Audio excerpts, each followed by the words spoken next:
Here's why emotionally disciplined women never get taken for granted. There's a certain kind of woman who never seems to be taken for granted, not because she's loud or dramatic or threatening, but because her presence alone communicates boundaries. She doesn't demand respect, she embodies it, and that changes everything. Now let's talk about what's really going on here, because a lot of people confuse emotional reactivity with power. They think that if someone disrespects them, the best response is to react. Get loud, get upset, let them know how deeply they've hurt you. When you react emotionally, you're not scaring anyone. You're actually just feeding the dynamic. Why? Because emotional outbursts tell the other person three things. First, that they're important. You've just shown them that they have the power to control your emotional state, that your sense of peace lives in their hands. And to someone who thrives on control, that's a reward. You might think you're setting a boundary, but what you're really doing is validating their impact. Second, that you're predictable. They know exactly which buttons to push. You've taught them your triggers, and in behavioral psychology, this creates what's called a predictable reward loop. It's a cycle where someone uses the same behaviors over and over because they know what reaction they'll get.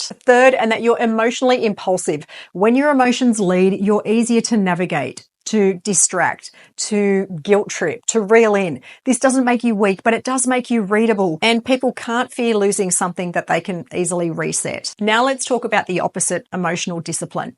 This doesn't mean that you don't feel. It means that you choose how and when you respond. It means that you don't turn every boundary violation into a performance. You respond by withdrawing access, by shifting your presence, by not negotiating on the basics. And that psychologically is what creates what we call perceived consequence. You're not threatening to leave every 5 minutes. You're just someone who walks away once and never looks back. That's not ego, that's alignment. High self-worth doesn't live in declarations. It shows up in silence, in space, in your ability to say, this isn't for me, without needing applause or understanding. Think about luxury brands. You don't see commercials for Rolls-Royce or Hermes. Why? Because the value is not in how they talk about themselves. It's in how they're positioned. They don't sell to anyone. They don't explain their price. They don't beg for attention.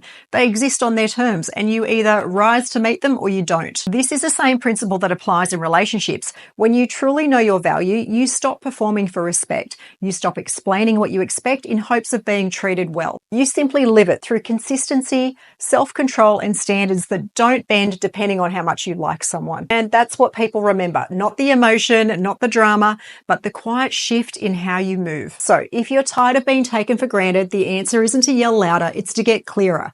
Clearer about your energy, your access, and your standards. And the moment your commitment to your values becomes stronger than your fear of the loss, the dynamic changes, not because they fear you, but because they finally respect the version of you who respects herself.